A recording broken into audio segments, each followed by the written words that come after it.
ഒരു കാലത്ത് തെന്നിന്ത്യയിൽ നിറഞ്ഞു നിന്നിരുന്ന താരമാണ് ബിമല രാമൻ.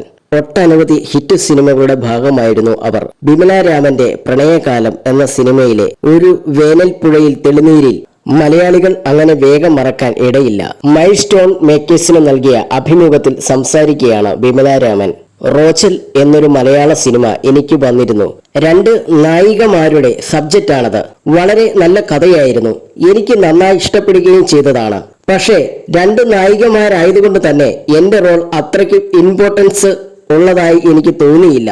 എനിക്ക് ചെയ്യണം എന്ന ഭയങ്കര ആഗ്രഹമുണ്ടായിരുന്നു.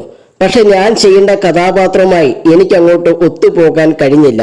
ഹണി റോസിന്റെ കഥാപാത്രമാണോ മറ്റു നായികയുടെ കഥാപാത്രമാണോ എന്റേതെന്ന് എനിക്കറിയില്ല. അതിനെക്കുറിച്ച് അവർ കൂടുതലൊന്നും പറഞ്ഞില്ലായിരുന്നു. സിനിമയുടെ സ്ക്രിപ്റ്റ് വളരെ നന്നായിട്ടുണ്ടായിരുന്നു.